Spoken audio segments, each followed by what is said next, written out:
है आयो पेन्ने बोलोनेजेको नेपाली तरिकाले बनाउने रेसिपी। उमालेको तातो पानी लिनुस् एउटा पटमा, अनि साइड बाई साइड एउटा प्यान पनि बसाल्नुस्। प्यानमा हामी सस रेडी गर्छौँ। त्यसको लागि पहिला हामीले प्याज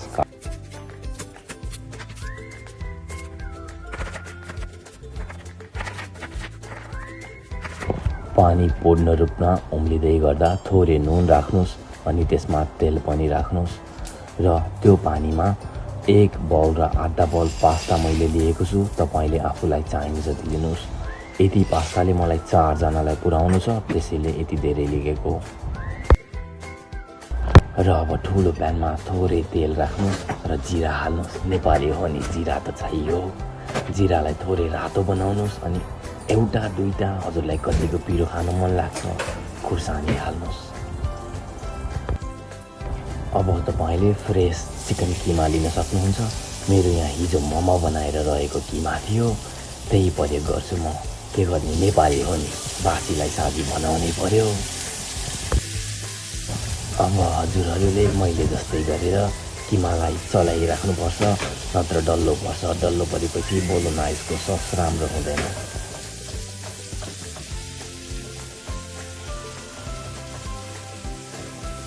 हजुरहरूले उता उम्लिरहेको पास्तालाई 9-10 मिनट पकाउनु होला।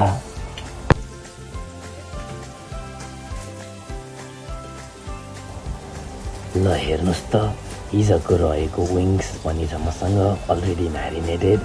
यसलाई म अब एयर फ्रायरमा हाल्छु 20 देखि 25 मिनट 170 देखि 80 डिग्री टेम्परेचरमा, अनि लास्टमा सर्भ गर्ने बेला देखाउँछु।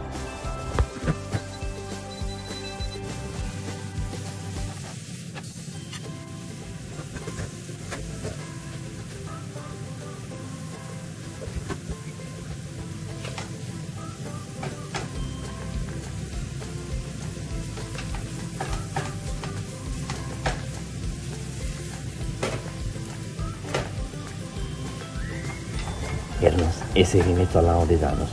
समय समयमा चलाउनुस्। चलाउनु भएन भने तपाईँको सस बिग्रिन्छ। अनि यो मासु चलाउँदा चलाउँदै हजुरले पास्तालाई पनि चलाउनु होला।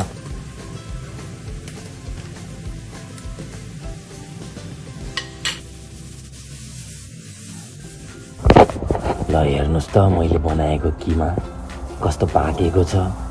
अब हामीले यसमा प्याज हाल्छौँ र प्याजलाई पनि मजाले भुट्छौँ।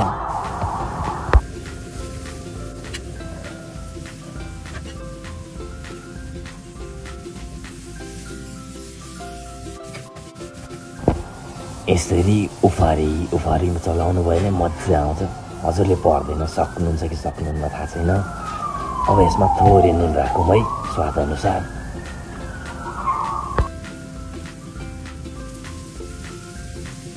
अनि बेसार त हाल्नै पर्यो, केपीबाले मारिहाल्छन् नत्र।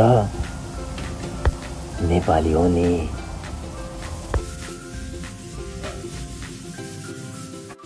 ल फेरि उफारी चलाम त, नपोखिकिन है। अलिअलि पोखिए केही नै हुँदैन हुन त।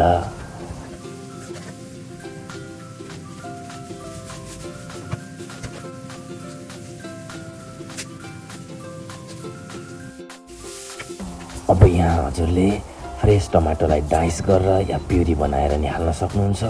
मसँग क्यानको छ, त्यसैले क्यानको नै प्रयोग गर्छु अहिले। ल अब अलिकति नेपाली मसला हाल्नुहोस्। जिरा, धनिया अथवा मिक्स मिट मसला अथवा भेजिटेबल मसला, कुनै मसला राख्नुहोस्। आफूलाई जुन मनपर्छ त्यही, यहाँ केही सङ्कोच छैन। म अब थोरै सिराटा सस राख्छु। हजुरहरूले हट सस या चिल्ली पाउडर हाल्न सक्नुहुन्छ। अनि थोरै होइसिन सस राख्छु। होइसिन छैन भने तपाईँले थोरै सोया सस, हनी अथवा सुगर हाल्न सक्नुहुन्छ। अनि कागती त चाहियो नै।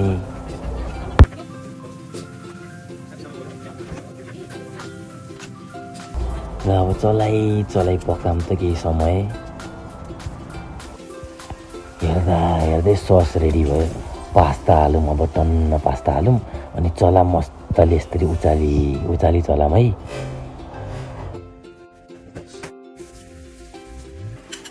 हामी नेपाली हो नि, धनियाँ त चाहियो, धनियाँ हालौँ यसरी नै।